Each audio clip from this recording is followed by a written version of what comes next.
नमस्कार, सुप्रभात, good morning to all of you. आप सभी छात्र कैसे हैं? घर पर अच्छे होंगे, सुरक्षित होंगे और शिक्षा में प्रतिदिन हर रोज एक नई आशा के साथ, नए शब्दों के साथ, नए ज्ञान की बातों के साथ आप सभी छात्र जो है वह अभ्यास कर रहे हैं। और आज के प्रस्तुत हिंदी विषय के ऑनलाइन लेक्चर में आप सभी छात्रों का तहे दिल से स्वागत करता हूँ। और अगले हमारे विषयांक की ओर हम बात करें उससे पहले हम लोगों ने अभ्यासक्रम में पहले सेमेस्टर में प्रथम सत्र में जो है वह देखा था कि ईश्वर ने मनुष्य को कई गुणों से संवारा है। कथनी और करनी विषयांक की शुरुआत में यह बात जो है वह आती थी कि उसमें एक बड़ा सुंदर सा वाक्य जो है वहां से विषयांक की शुरुआत होती थी। क्या था वह कौन सा वाक्य था? तो कि भाई ईश्वर ने मनुष्य को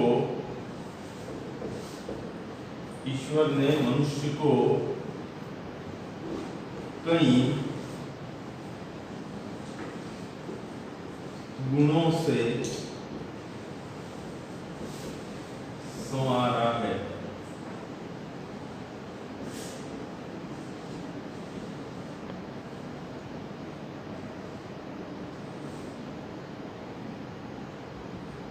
ईश्वर ने मनुष्य को कई गुणों से संवारा है। ईश्वर यानी कौन? तो कि जग के सृजनहार प्रभु तब याद तुम्हारी आती है। वह जगत के पिता, जगत के तात जिसे हम कहते हैं, जग के निर्माता, जगत के जो डायरेक्टर है उसे बोलते हैं सृजनहार। जग के सृजनहार ईश्वर ने जगत के तमाम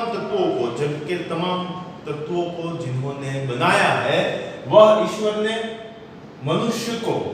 मनुष्य यानी मानव, जन, व्यक्ति, इंसान को कई गुणों से संवारा है। बहुत से गुण ऐसे दिए जिससे उसे सुंदर सा बनाया है। संवारना यानी सुंदर बनाना। तो ईश्वर ने बहुत से गुणों के साथ मनुष्य को संवारा है, सुंदर बनाने का काम जो है वह किया है। और वह ईश्वर जिन्होंने जगत का और जगत के तमाम जीवों का जो है वह रूह का, प्राणियों का, पशुओं का, जीव जंतुओं का निर्माण किया है, कीटकों का निर्माण किया है, वह परमात्मा मनुष्य को एक ही तत्व से अलग बना देते हैं। वह तत्व है बुद्धि। और बुद्धि के दम पर, बुद्धि के बल पर चलकर मनुष्य ने पृथ्वी पर ही स्वर्ग जो है वह बना दिया है।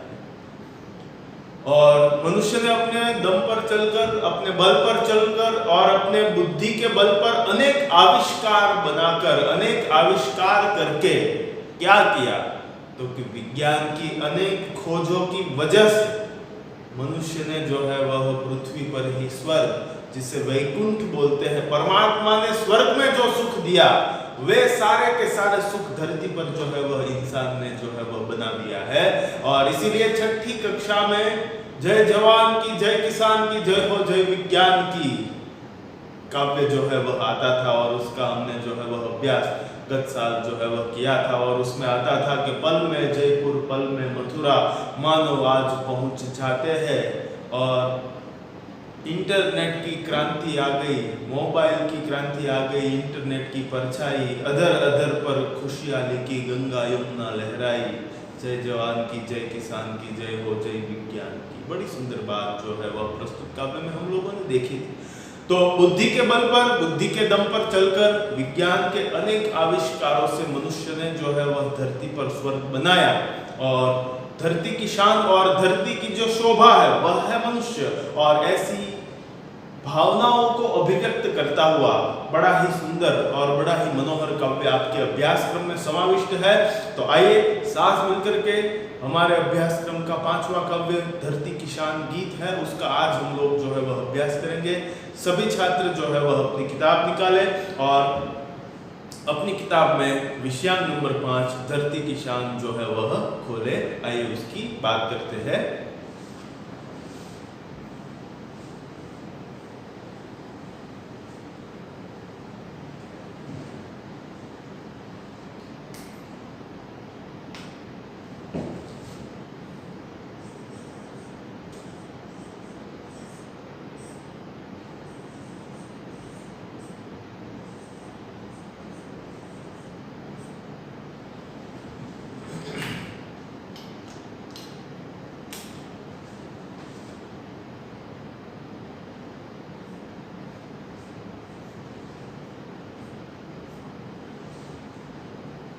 प्रस्तुत धरती की शान जो है काव्य का साहित्य प्रकार है गीत, और गीत के गीतकार कवि जिसे हम कहते हैं वह कौन है?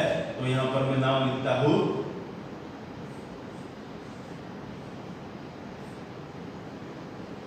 पंडित भरत व्यास।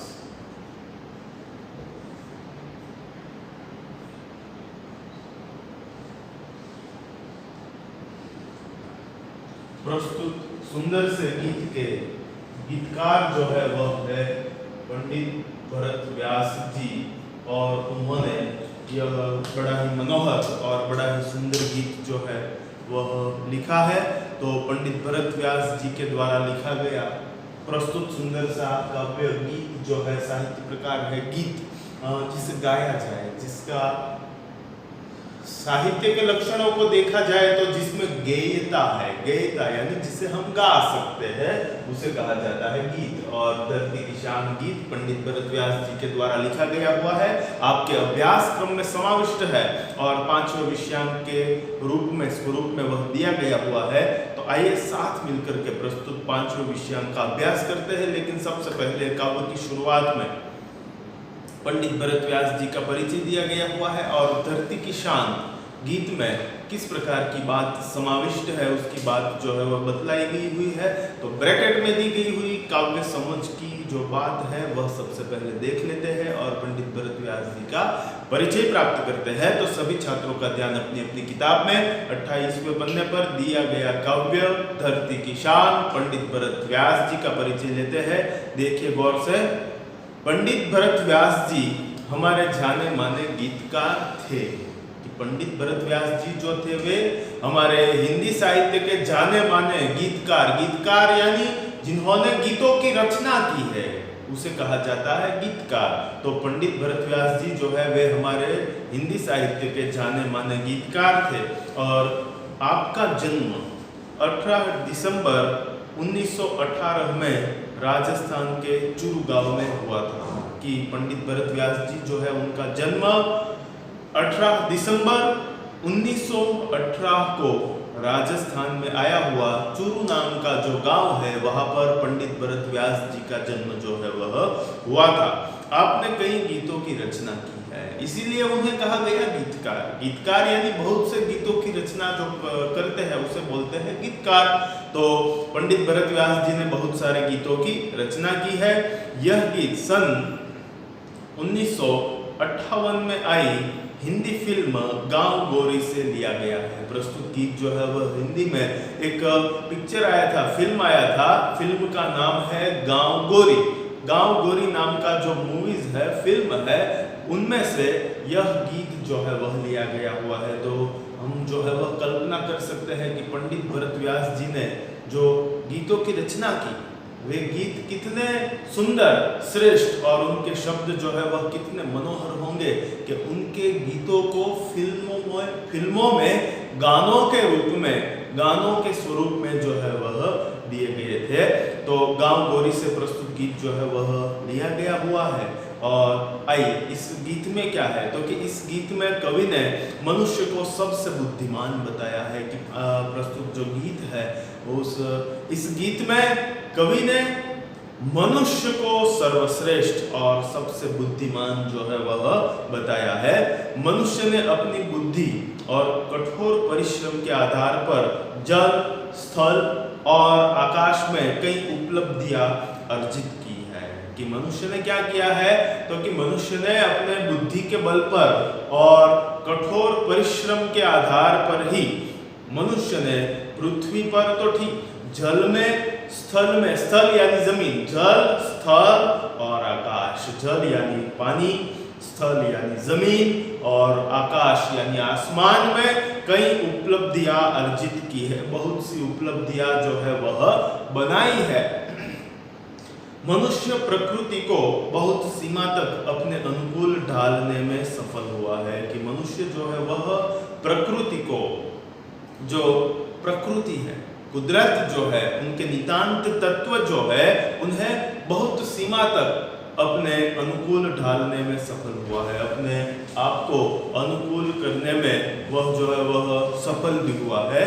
मनुष्य के लिए कोई भी कार्य असंभव नहीं है कि मनुष्य जो है उसके लिए किसी भी प्रकार का कार्य पृथ्वी पर धरती पर ऐसा नहीं है वह कार्य जो है वह मनुष्य न कर सके। सभी काम पृथ्वी पर जो है वे सारे के सारे काम मनुष्य कर सकता है। किसी भी प्रकार का कोई भी काम असंभव नहीं है, मनुष्य जो चाहे वह कर सकता है। और यही भाव काव्य में अंतर्निहित है कि मनुष्य जो चाहे वे सारे के सारे काम जो है वह कर सकता है। और वह बात प्रस्तुत काव्य में अंत में और काव्य समग्र काव्य में छिपी हुई है। यही बात मनुष्य की महानता का प्रमाण है कि यही बात जो है वह मनुष्य की महानता की प्रमाण करने वाली बात जो है वह कही जाएगी। धरती की शान, धरती की शोभा, और वह क्या है वह देखे उससे पहले यहाँ पर समानार्थी शब्द शब्दार्थ के रूप में आइए लिख लेते हैं शान। तो यहाँ पर बोर्ड पर जिन शब्दों को मैं लिखता हूँ आप सभी छात्र मेरे साथ साथ प्रस्तुत शब्दों को लिख लीजिएगा, जिससे काव्य की समझ प्राप्त करने में बड़ी सरलता रहेगी, सरलता होगी।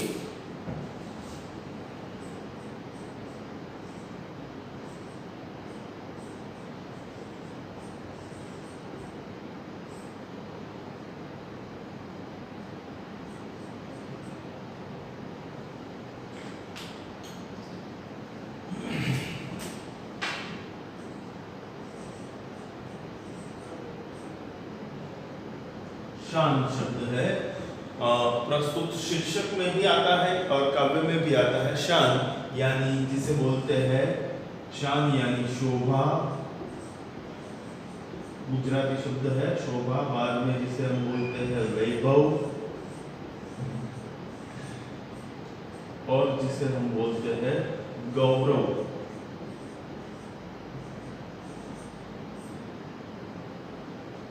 तो यहाँ पर प्रस्तुत शब्द जो है वह काव्य में दिया गया हुआ है कि शान, शोभा और क्या है तो के धरती की शान, धरती की शोभा, धरती का वैभव और धरती का गौरव क्या है उसकी बात जो है वह आइए करते हैं।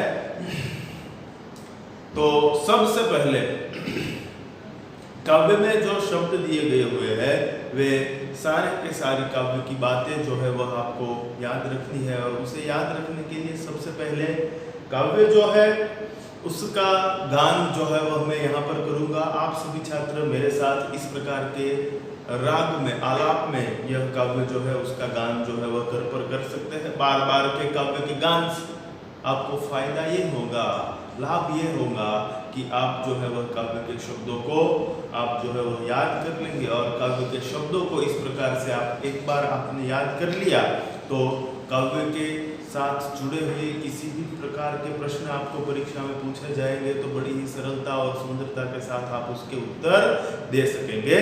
तो किस प्रकार से काव्य का गान जो है वह होता है वह मैं यहाँ पर गान करता हूँ। आप सभी छात्र मेरे साथ साथ जो है वह काव्य का इस प्रकार से गान भी करिएगा। धरती की शान तू, भारत की संतान, तेरी मुट्ठियों में बंद तूफान है। मनुष्य तू बड़ा महान है, भूल मत मनुष्य तू बड़ा महान है। तू जो चाहे पर्वत पहाड़ को फोड़ दे, तू जो चाहे नदियों के मुख को भी मोड़ दे, तू जो चाहे माटी से अमृत निचोड़ दे, तू जो चाहे धरती को अंबर से जोड़ दे। अमर तेरे प्राण, अमर तेरे प्राण मिला तुझको वरदान, तेरी आत्मा में स्वयं भगवान है। मनुष्य तू बड़ा महान है, भूल मत मनुष्य तू बड़ा महान है। नयनों में ज्वाल तेरी, गति में भूचाल तेरी, छाती में छिपा महाकाल है। पृथ्वी के लाल तेरा, हिमगिरी सा भाल तेरी, भ्रुकुटी में तांडव का ताल है। निज को तू जान, जरा शक्ति पहचान, तेरी वाणी में युग का आह्वान है। भूल मत मनुष्य तू बड़ा महान है। धरती सा धीर तू है, अग्नि सा वीर, तू जो चाहे तो काल को भी थाम ले। पापों का प्रलय रुके, पशुता के शीश झुके, तू जो अगर हिम्मत से काम ले। गुरु सा मतिमान, पवन सा गतिमान, तेरी नभ से भी ऊंची उड़ान है। मनुष्य तू बड़ा महान है, भूल मत मनुष्य तू बड़ा महान है। धरती की शान तू, भारत की संतान, तेरी मुट्ठियों में बंद तूफान है। मनुष्य तू बड़ा महान है, भूल मत मनुष्य तू बड़ा महान है।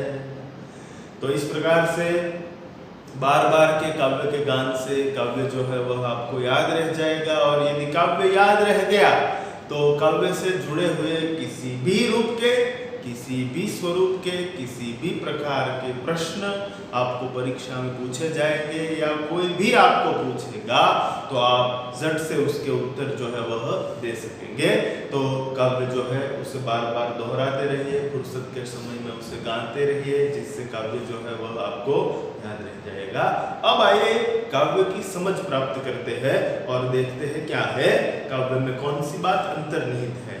तो धरती की शान तू, भारत की संतान, तेरी मुट्ठियों में बंद तूफान है रे। मनुष्य तू बड़ा महान है। हे धरती की शान, धरती की शान, धरती यानी धरा, पृथ्वी की शान, शोभा, गौरव, वैभव जो है वह तू है, और तू भारत की संतान है, और तू बड़ा ही भाग्यवान है, क्योंकि तुझे भारत की पवित्र भूमि में तुझे जो है वह जन्म मिला है। और हे भारत में जन्मे भारतीय, हे व्यक्ति, हे लोग, हे भारतीय व्यक्ति, तेरी मुट्ठियों में बंद तूफान है। तेरी इन बंद मुट्ठियों में तूफान बंद है, और तूफान जब आता है तब एक विनाश जो है उसे निमंत्रित कर देता है, उसे बोलते हैं हम तूफान। तो तेरी इन मुट्ठियों में तूफान बंद है। हे मनुष्य तू बड़ा महान है, और तू जो चाहे पर्वत पहाड़ को भी फोड़ दे। हे मनुष्य, है मानव, तू यदि चाहे तो कि तू यदि चाहे तो पर्वत और पहाड़ को भी फोड़ दे। बड़े बड़े पर्वत, बड़े बड़े पहाड़ जो होते हैं, उसे यदि तूने एक बार मन में ठान लिया तो उस बड़े से पर्वत को, उस बड़े से पहाड़ को भी तू फोड़ करके एक और जो है वह कर सकता है। और तू जो चाहे नदियों के मुख को भी मोड़ दे। और हे मानव, हे मनुष्य, तू यदि चाहे तो नदियों के मुख को, नदियों के बहाव को भी तू यदि चाहे तो तू मोड़ सकता है। देखिए चित्र में दिया गया हुआ है काव्य में कि मनुष्य ने जो अलग अलग विस्फोटक सामग्रियां बनाई है, साथ ही में जेसीबी नाम का एक बड़ा सा जो है वह साधन बनाया है, जिसके बल पर चलकर महान मनुष्य चाहे तो विस्फोटक साधन सामग्री से और जेसीबी जैसे आधुनिक साधन सामग्री से मनुष्य चाहे तो बड़े बड़े पहाड़ को भी कुतर कर उसे जो है वह दूर कर सकता है। और बड़े बड़े पहाड़ों में इस प्रकार की विस्फोटक सामग्रियां जो है वह भर करके, धमाका करके बड़े बड़े पहाड़ों को भी वह फोड़ सकता है। और तू जो चाहे तो नदियों के मुख को भी मोड़ दे। बहती हुई नदी एक और आगे बह रही है, लेकिन मनुष्य चाहता है कि नदी के बहाव को दूसरी ओर जो है वह बहाना है, तो वहां पर बड़ा सा बांध, जिसे हम डैम बोलते हैं, बांध बना करके पानी को रोक लेता है। और रोके हुए पानी को मनुष्य चाहे तो दूसरी ओर जो है वह मोड़ भी सकता है। और वह कौन कर सकता है? तो केवल और केवल मनुष्य कर सकता है। आगे कहा है, तू जो चाहे तो माटी से अमृत निचोड़ दे। और है मानव, तू यदि चाहे तो प्रस्तुत मिट्टी से अमृत जो है वह निचोड़ सकता है। कि धरती से अमृत निचोड़ने का काम करने वाले व्यक्ति जो है वह केवल और केवल मनुष्य ही है, और जिसे हम किसान कहते हैं। भारत देश कृषि प्रधान राष्ट्र है, और भारत देश में बसे हुए प्रत्येक व्यक्तियों में से हर 10 व्यक्ति में से 7 व्यक्ति ऐसे हैं जो कृषि आधारित व्यवसाय जो है वह कर रही है।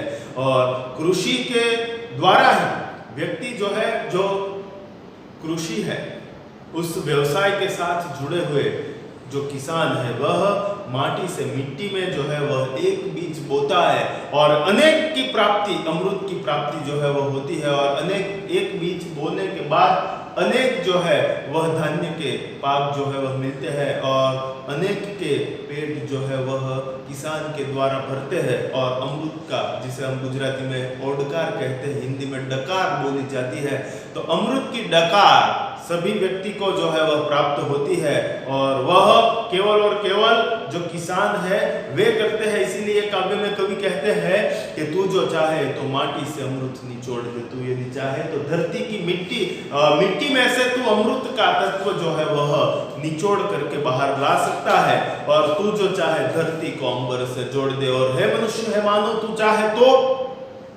धरती को, धरा को अंबर के साथ जोड़ने का काम जो है वह तू कर सकता है।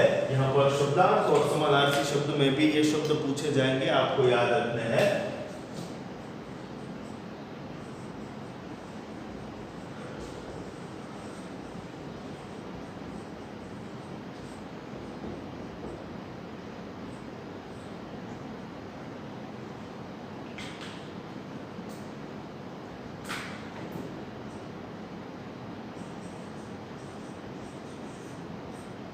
धरती, धरती के समानार्थी शब्द है धरा, भूमि। धरा और भूमि बोलते हैं, बाद में तू अंबर शब्द है।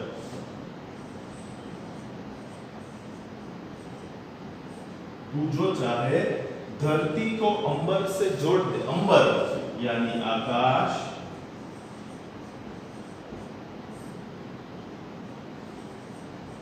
आसमान,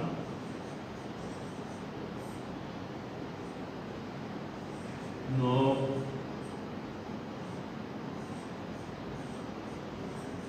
गगन, व्योम, ये सारे शब्द जो है वह केवल और केवल अंबर, आकाश के जो है वह समानार्थी है। धरती तो धरा, भूमि, अंबर तो आकाश, आसमान, नभ, गगन, व्योम जिसे बोलते हैं। तो मनुष्य में कितनी शक्ति है कि मनुष्य अपने बुद्धि के बल पर चलकर धरती को अंबर से जोड़ सकता है और जोड़ा। हम सब जो है वह जानते ही है कि मनुष्य ने जो है वह अनेक प्रकार के अलग अलग जो है वह अवकाशी जहाज जो है वह बना करके, हेलीकॉप्टर बना करके, रॉकेट बना करके जो है वह क्या किया है, तो कि धरती के लोगों को आसमान के साथ जो है वह जोड़ने का काम जो है वह मनुष्य ने किया है। और आगे कहा है, अमर तेरे प्राण मिला तुझको वरदान, कि हे मानव, हे मनुष्य, तूने चिकित्सा के क्षेत्र में इतनी प्रगति की, इतनी तरक्की की है कि चिकित्सा के क्षेत्र में अनेक प्रकार की अलग अलग जो है वह दवाइयां बना करके मनुष्य ने अपने प्राणों को अमर बना लिया है। कि वह जो है मनुष्य के प्राण जो है वह अमर बन चुके हैं और साथ ही में मिला तुझको वरदान। और हे मानव, है मनुष्य, तुझे तो जिंदगी जीने का वरदान प्राप्त हो चुका है। तू जब तक जीना चाहे तब तक जो है वह तू जी सकता है और तेरी आत्मा में स्वयं भगवान है। हे मानव, हे मनुष्य, तेरे आत्मा में, हृदय में विराजित जो तत्व है, पवित्र तत्व, उसे बोलते हैं हम आत्मा। तो हे मानव, तेरी ही आत्मा में स्वयं भगवान जो है वह विराजित है। परमात्मा कहाँ पर है? तो क्या उसे मंदिरों में, मस्जिदों में या देरासरों में ढूंढने की कोई आवश्यकता नहीं है। परमात्मा, भगवान, परम तत्व जो है वह प्रत्येक व्यक्ति के भीतर जो है वह आत्मा के रूप में, स्वरूप में विराजित है। आपो दृष्टि मां तेज अलौकिक, सारी सृष्टि मां शिव रूप देखू। और जहां जहां जीव है वहां वहां शिव है। बड़ी सुंदर बात जो है वह आपो पंक्तियों में लिखा गया हुआ है, हमारे भजनों में, पदों में, कि आपो दृष्टि मां तेज अलौकिक, सारी सृष्टि मां शिव रूप देखू। और भगवान शिव, ईश्वर, अल्लाह कहां पर है? तो के सभी जीवों में शिव जो है वह विराजित है। सारे के सारे जो जीव है उन सारे जीवों में शिव जो है वह विराजित है। इसीलिए पंडित भरत व्यास जी जो है वह धरती की शान काव्य में कहते हैं कि तेरी आत्मा में स्वयं भगवान है। हे मानव, हे मनुष्य, तेरे भीतर छिपे हुए हृदय में जो छिपा हुआ परम तत्व आत्म तत्व है, आत्मा है, उसमें स्वयं भगवान जो है वह छिपे हुए हैं, विराजित है। और आगे पंडित भरत व्यास जी कहते हैं, नयनों में ज्वाल तेरी गति में भूचाल। हे मानव, तेरे नयन में ज्वाल है। तो नयन शब्द के समानार्थी शब्दों का ये लिख लेते हैं नयन, तो जिसे बोलते हैं हम आंख,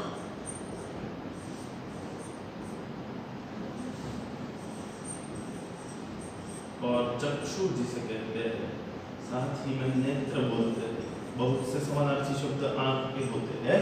बाद में ज्वाल शब्द है, ज्वाल। ज्वाल शब्द का समानार्थी शब्द होता है आग। तेरे नयनों में ज्वाल तेरी गति में भूचाल। हे मानव, हे मनुष्य, तेरी गति में क्या है? तो भूचाल है। तो शब्दार्थ में शब्द लिखते हैं भूचाल।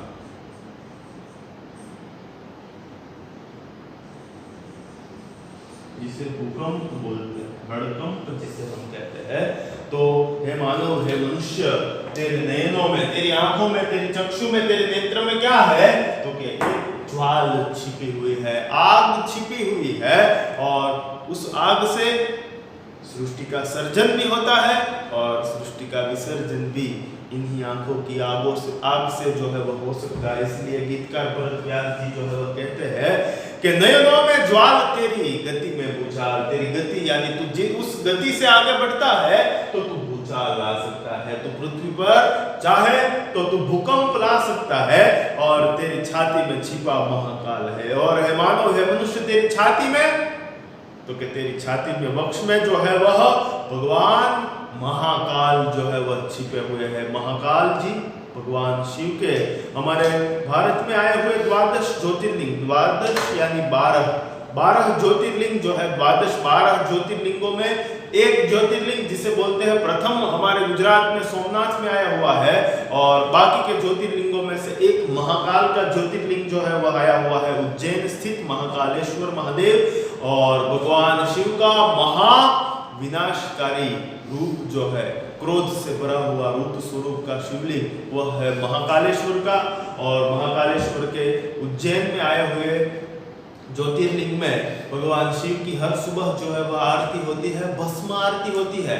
और उज्जैन में आए हुए स्मशान गृह में से अंतिम जलाए गए मुर्दे की जो राख होती है, राख गिरती है, उस राख को लेकर भगवान शिव की जो है वह आरती होती है। और ऐसा विनाशक, विध्वंसक भगवान शिव का रूप है, वह है महाकाल का रूप। तो मनुष्य की छाती में ही ऐसा विनाशकारी महाकाल जो है वह छिपा हुआ है।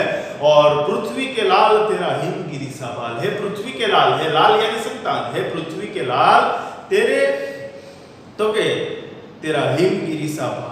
भाल शब्द है जिसका समानार्थी शब्द शब्दार्थ में भी हम लिख सकते हैं ललाट और कपाल जिसे बोलते हैं।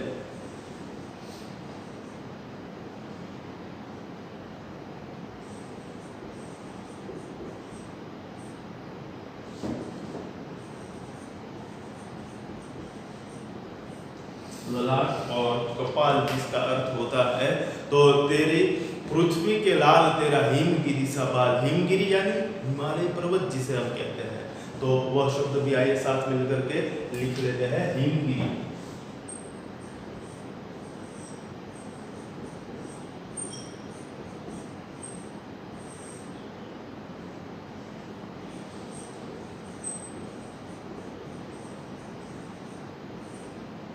मानव है मनुष्य, तो कि पृथ्वी के लाल तेरा हिमगिरी सा बाल। है पृथ्वी की संतान, तेरा जो बाल है, तेरा जो ललाट है, तेरा जो जिसे गुजराती में हम कपाल बोलते हैं, कपाल है, वह कैसा है? तो कि हिमगिरी सा बाल, हिमालय पर्वत जितना बड़ा है। यानी हमारे यहाँ कहा जाता है कि ललाट, कपाल के पीछे जो है यहाँ पर बुद्धि, मगज जिसे हम बोलते हैं, वह माइंड जो है वह छिपा हुआ है। तो इसलिए यहाँ पर काव्य में पंडित भरत व्यास जी जो है कहते हैं, गुजराती में हम मगज बोलते हैं, हिंदी में जिसे हम भेजा बोलते हैं। तो ललाट के पीछे भेजा होता है और जिसमें हिमालय जितनी विशालता, हिमालय पर्वत जितनी बड़ी बुद्धि, उत्तुंग बुद्धि, बड़ी बुद्धि जो है वह मनुष्य के हाल में जो है वह छिपी हुई है। तेरी भ्रुकुटी में तांडव का ताल है। तेरी भ्रुकुटी, भ्रुकुटी किसे कहते हैं? तो यहां पर लिख लेते हैं,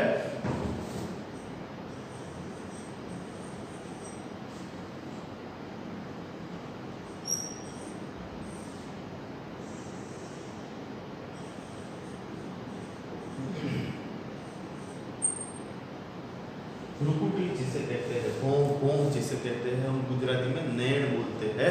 तो है मानव, है मनुष्य, तेरी भ्रुकुटी में तांडव का ताल है। जब इंसान को क्रोध आता है, गुस्सा आता है, तब जो भ्रुकुटी जो है वह, उसके मरोड़ जो है वह बदलाव आते हैं। तब हमें मालूम, सामने वाले के चेहरे को देखकर हमें मालूम पड़ता है कि उसकी भौं जो है वह तिरछी बनती है। जब गुस्सा आता है, जब क्रोध आता है, तब भ्रुकुटी जो है वह ऊंची चढ़ जाती है और तब हमें मालूम होता है कि सामने वाले का जो है वह अभी गुस्सा जो है वह आग बबूला हो रहा है। तो यहाँ पर काव्य में गीतकार पंडित भरत व्यास जी जो है वह कहते हैं कि तेरी भ्रुकुटी में तांडव का ताल है। तेरी भ्रुकुटी में ही है मानव, है मनुष्य, तांडव, विनाश का नृत्य जो है वह तेरे ही भ्रुकुटी में है मानव, है मनुष्य छिपा हुआ है।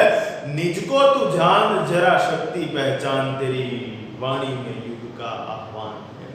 हे मानव, है मनुष्य, तू निज को यानी अपने आप को, अपने स्वयं को तू जान ले, जरा शक्ति पहचान, तेरी शक्तियों को, तेरे बल होते को तू पहचान ले और तेरी वाणी में, तेरे अल्फाजों में, तेरे शब्दों में, तेरे वाक्यों में, तेरे काव्यों में, तेरे पदों में, तेरे भजनों में, तेरे गीतों में, तेरे अनेक प्रकार के शब्दों में तेरी वाणी छिपी हुई है और तेरी ही इन वाणी में नए युग का, नए आने वाले नए कल का, नए युग का आह्वान छिपा हुआ है। आह्वान यानी बुलावा, नए युग का आगमन जो है उसे तुम बुला करके उसे तुम यहाँ पर आह्वान कर सकते हो। ऐसी बात पंडित भरत व्यास जी ने जो है वह प्रस्तुत बात में बताई है। आगे देखिए 29वें पन्ने पर, धरती सा धीर, है मानव, है मनुष्य, तू कैसा है? तो कि तू धरती सा, धरा जैसा, भूमि जैसा जो है वह तू क्या? तो कि तू धीर है। धीर यानी तो कि धीरज जिसे हम बोलते हैं।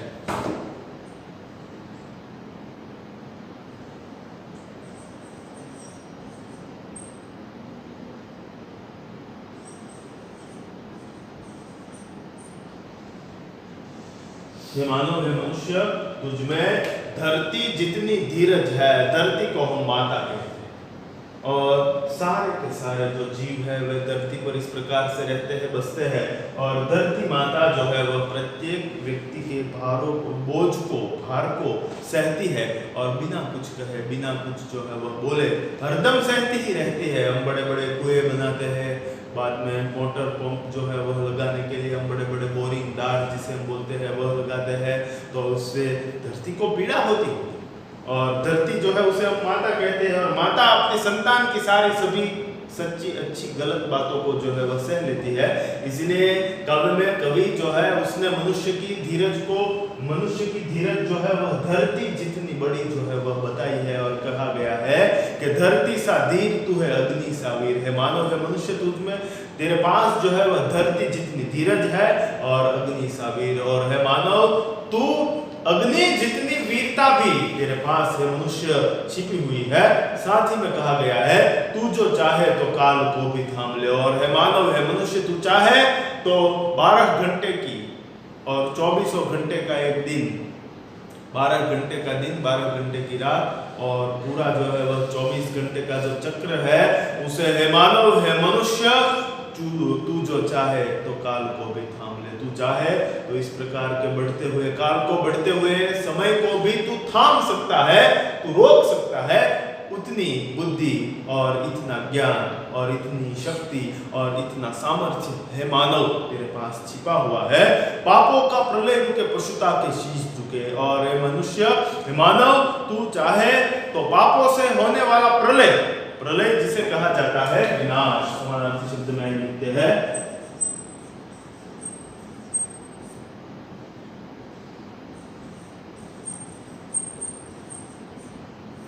प्रलय, जिसका अर्थ होता है विनाश।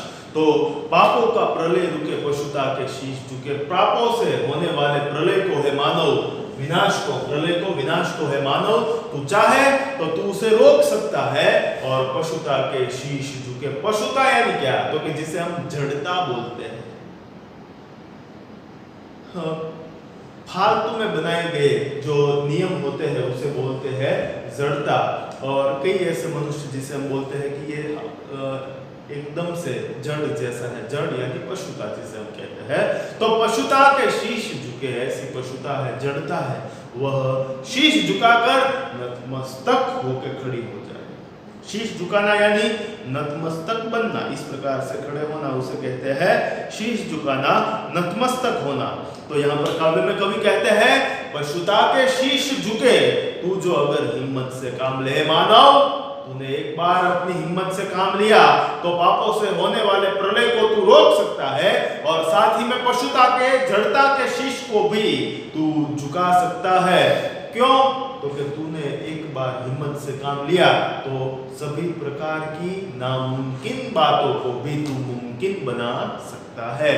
और आगे कहा गया है गुरु सा मतिमान, पवन सा तू गतिमान है। मानव है मनुष्य, तू तुझमें तो देव गुरु, देवताओं के गुरु, आगे हम लोगों ने देखा था अगले लेक्चर में, देवताओं के गुरु कौन थे, सच्चा हीरा पाठ में देखी आती थी वह बात, देवताओं के गुरु जिसे कहा गया है बृहस्पति। तो तू जो है देवताओं के गुरु बृहस्पति जितना जो है वह तू मतिमान है, बुद्धिशाली है, भेजेबाज है। और पवन सा गतिमान, और पवन जितनी गति, पवन जितनी गति तेरे पास है, और पवन की गति के साथ, तेज रफ्तार के साथ तू जो है वह आगे बढ़ सकता है। और तेरी नभ से भी ऊंची उड़ान है, और नभ आसमान आकाश गगन व्योम जिसे हम बोलते हैं, तो तेरी नभ से भी ऊंची उड़ान है। और है मानव है मनुष्य, तेरी ऊंचाई जो है वह कितनी है, तो कि तेरी ऊंची उड़ान जो है वह नभ आसमान आकाश से भी ऊंचा तू मनुष्य उड़ सकता है। इतनी तेरे पास जो है वह शक्ति है, इतनी तेरे पास जो है वह, इतना तेरे पास सामर्थ्य है, और इतना ही तेरे पास जो है वह बल है, किसी भी प्रकार की नामुमकिन बात जो है वह तेरे लिए है ही नहीं है। मानव है मनुष्य, क्योंकि तू धरती की शान है, तू धरती की शान है, तू धरती की शोभा है, तू धरती का वैभव है, तू धरती का गौरव है, और तू भारत की संतान है। और तू बड़ा भाग्यवान है कि तूने पवित्र धरती, भारत की धरती में जो है वह जन्म लिया है। और भारत की धरती के लिए कहा जाए तो कविदाद के शब्दों में कहा जाए तो क्या कहा जाएगा, क्योंकि भारत में गुजराती में काव्य पंक्ति है कि शब्द एक शोधो तो संहिता निकले। या भारत में तो कि शब्द एक शोधो तो संहिता निकले, અને કૂવો એક ખોદો તો સરિતા निकले। शब्द एक शोधो तो, शब्द एक शोधो तो संहिता निकले, અને કૂવો एक खोदो तो सरिता, खळखळ वહેતી सरिता निकले। અને થાય હજી કોઈ જનક અને હાકે આજ ધરતી પર હળ, તો હજી આમાંથી સીતા निकले। અહીં હજી ક્યાંક ધબકે છે લક્ષ્મણની રેખા, કે રાવણ જેવા દશાનંદ પણ અહીંયાથી બીતા બીતા નીકળે। અને સાવ જુદી તાસીર છે ભારત દેશની, સાવ જુદી તાસીર છે ભારત દેશની, કે જ્યાં મહાભારત પાવો અને ગીતા નીકળે છે। આ है, आज है भारत देश, यह है हमारा भारत देश। और ऐसे पवित्र भारत देश में तूने जन्म लिया है। भारत की संतान, तेरी मुट्ठियों में बंद तूफान है, तेरी ही इन मुट्ठियों में, तेरी ही इन मुट्ठियों में बंद तूफान है। और तू अपने कर्मों से, अपनी बुद्धि के बल पर चलकर तू खूब महान बन सकता है, तू खूब तरक्की कर सकता है। तू अपना, अपने परिवार का, अपने शहर का, अपने गांव का, अपने देश का नाम जो है वह वैश्विक तख्ते पर रोशन कर सकता है, क्योंकि तू भारत की संतान है। और तेरे लिए किसी भी प्रकार का कार्य जो है वह नामुमकिन नहीं है, हर प्रकार के कार्य तेरे लिए मुमकिन ही है, क्योंकि तू भारतीय है और तू धरती की शान है, धरती की शोभा है। और यहाँ पर यह सुंदर सा काव्य जो है वह पूर्ण होता है। और प्रस्तुत काव्य के साथ जुड़ा हुआ सुंदर एनिमेटेड वीडियो जो है वह आप सभी छात्रों को जो है वह दिखाया जाएगा, वह भी आपको जो है वह पसंद आएगा। और धरती की शान, धरती की शोभा, धरती का गौरव, धरती का वैभव केवल और केवल मानव है, मनुष्य है, वह बात जो है वह प्रस्तुत गीत में पंडित भरत व्यास जी जो प्रस्तुत गीत के गीतकार हैं, गीतकार गीतकार यानी कविश्री है और उनके द्वारा बड़ी सुंदर बात जो है वह यहाँ पर दिखाई गई है, बतलाई गई हुई है और यह काव्य जो है वह यहाँ पर पूर्ण करते हैं। आज के लेक्चर के अंत में होमवर्क में आपको क्या करना है वह मैं यहाँ पर लिखता हुआ आप सभी छात्र जो है वह मेरे साथ साथ होमवर्क जो है वह नोट डाउन कर लीजिएगा।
तो आज के लेक्चर के अंत में होमवर्क में आपको काव्य के जो शब्दार्थ यहाँ पर पाठ्य पुस्तक में दिए गए हुए हैं, मैंने यहाँ पर बोर्ड में लिखे थे। ये शब्दार्थ तथा काव्य पहले से लेकर अंत तक का जो काव्य है उसे 2 बार आपको लिखना है। शब्दार्थ 2 बार, काव्य 2 बार और सुंदर हस्ताक्षरों के साथ लिखिए। और खास सभी छात्र जो है वो याद रखें कि उसकी फोटो इस प्रकार से खींचे कि आपका होमवर्क जो है वह सुंदर हमें जो है वह दिखाई दे, अच्छे ढंग से अच्छे तरीके से प्रकाश वाले स्थान पर रह करके आप जो है वो फोटो खींच करके भेजिएगा। और सुंदर हस्ताक्षरों के साथ शब्दार्थ और काव्य को 2 बार जो है वो लिखें। और लिखने की खातिर लिख लिया और पूरा हो गया ऐसा नहीं, तो क्योंकि काव्य को याद रखना है, शब्दार्थ को याद रखना है, पक्का कर लेना है। और धरती की शान गीत पंडित भरत व्यास जी का यहाँ पर पूर्ण होता है। तो आप सभी छात्रों से धरती की शान, ऐसे आप सभी छात्रों से मेरा अनुरोध है कि काव्य जो है वह याद रख लीजिएगा और काव्य जो है उसे पक्का कर लीजिएगा। अगले लेक्चर में नई बातों के साथ फिर मिलेंगे। आभार, शुक्रिया, थैंक यू सो मच। इकाई 5 धरती की शान कविता। ध्यान से कविता सुनिए।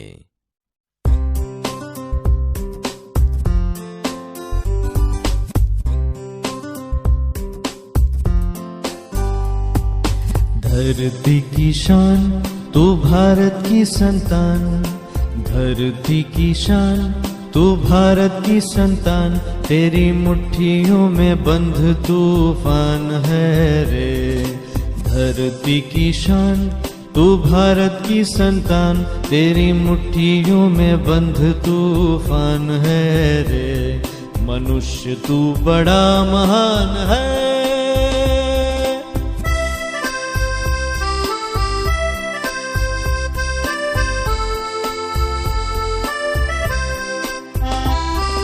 तू जो चाहे पर्वत पहाड़ों को फोड़ दे, तू जो चाहे नदियों के मुख को भी मोड़ दे, तू जो चाहे माटी से अमृत निचोड़ दे, तू जो चाहे धरती को अंबर से जोड़ दे।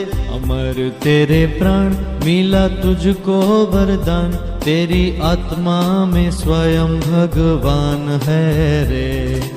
मनुष्य तू बड़ा महान है,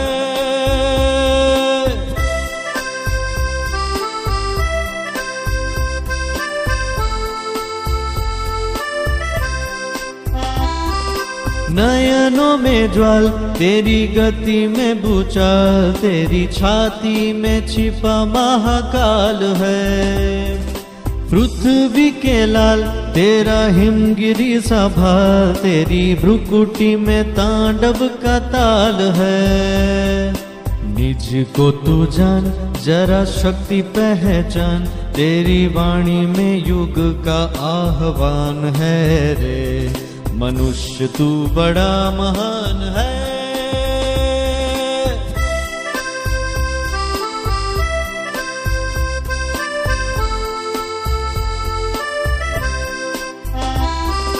धरती सा धीर, तू है अग्नि सा वीर, तू जो चाहे तो काल को भी थाम ले।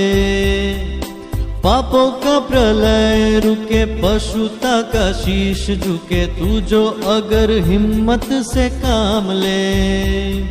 गुरु सा मतिमान, पवन सा गतिमान, तेरी नभ से भी ऊंची उड़ान है रे। मनुष्य तू बड़ा महान है। धरती की शान, तू भारत की संतान, तेरी मुट्ठियों में बंध तूफान है रे। धरती की शान, तू भारत की संतान, तेरी मुट्ठियों में बंध तूफान है रे। मनुष्य तू बड़ा महान है। मनुष्य तू बड़ा महान है। मनुष्य तू बड़ा महान है, महान है, महान है। मित्रों, यह गीत हम में संग भावना और आत्मविश्वास जगाने का काम करता है। हर एक मनुष्य की शक्तियों का एहसास कवि ने करवाया है। धरती की शान, तू भारत की संतान, तेरी मुट्ठियों में बंध तूफान है रे। मनुष्य तू बड़ा महान है। कवि कहते हैं कि हे मनुष्य, तू बड़ा महान है, तू भारत की संतान है, तू इस धरती की शान है, तुझ में इतनी शक्ति है जिससे तूने धरती की शान बढ़ाई है। मनुष्य तू बड़ा ही महान है।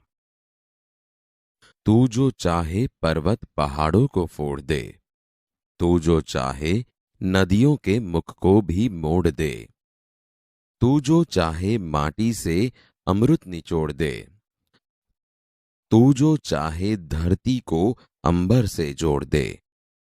अमर तेरे प्राण, मिला तुझको वरदान, तेरी आत्मा में स्वयं भगवान है रे। कवि यहाँ पर मनुष्य के आत्मविश्वास को जगाते हुए कहता है कि हे मनुष्य, तू चाहे तो पर्वतों को तोड़ सकता है, तू चाहे तो नदियों के मुख व रास्ते को भी बदल सकता है, तू चाहे तो मिट्टी से अमृत निकाल सकता है, अर्थात चाहे वैसी फसल पैदा कर सकता है। तू अपनी इच्छा अनुसार धरती को आकाश के साथ भी जोड़ सकता है। इस प्रकार तू ऐसे काम करके अमर हो सकता है। तेरे प्राणों में साक्षात भगवान है जो हमेशा तुझे अमरता का वरदान देता है। नयनों में ज्वाल, तेरी गति में भूचाल, तेरी छाती में छिपा महाकाल है। पृथ्वी के लाल तेरा हिमगिरी सा भाल, तेरी ब्रुकुटी में तांडव का ताल है। निज को तू जान, जरा शक्ति पहचान, तेरी वाणी में युग का आह्वान है रे। हे मनुष्य, तेरे नयनों में क्रोध रूपी अग्नि की ज्वाला भरी हुई है। तेरी चाल में वो शक्ति है जो भूचाल ला सकती है। तेरे अंदर, तेरी छाती में महाकाल रूपी शिव बैठे हैं। हे पृथ्वी के लाल, तेरे पास हिमगिरी हिमालय के जैसा भाल अर्थात दिमाग है। तेरी भ्रुकुटी अगर तिरछी हो जाए तो पृथ्वी पर तांडव हो सकता है। हे मनुष्य, तू अत्यंत शक्तिशाली है। अब तू खुद को जान, खुद की शक्ति पहचान। तेरी वाणी में नए युग की ललकार आह्वान है। धरती सा धीर, तू है अग्नि सा वीर, तू जो चाहे तो काल को भी थाम ले। पापों का प्रलय रुके, पशुता का शीश झुके, तू जो अगर हिम्मत से काम ले। गुरु सा मतिमान, पवन सा तू गतिमान, तेरी नभ से भी ऊंची उड़ान है रे। हे मनुष्य, जिस प्रकार धरती में धीरता है, वैसे ही धीरज तुझ में भी है। तुझ में अग्नि जैसी ही शक्ति है। तुझ में इतनी शक्ति है कि काल को भी रोक सकते हो, अर्थात समय विधि में हर काम पूर्ण कर सकते हो। तेरी हिम्मत से आज जो पाप रूपी प्रलय फैल रहा है, वह भी रुक सकता है। मनुष्य की पशुता को भी रोकी जा सकती है। हे मनुष्य, तू गुरु के जैसा बुद्धिमान है और पवन सा गतिमान भी है। तू आकाश से भी ऊंचे पहुंचने की शक्ति रखता है। हे मनुष्य, तू बड़ा ही महान है।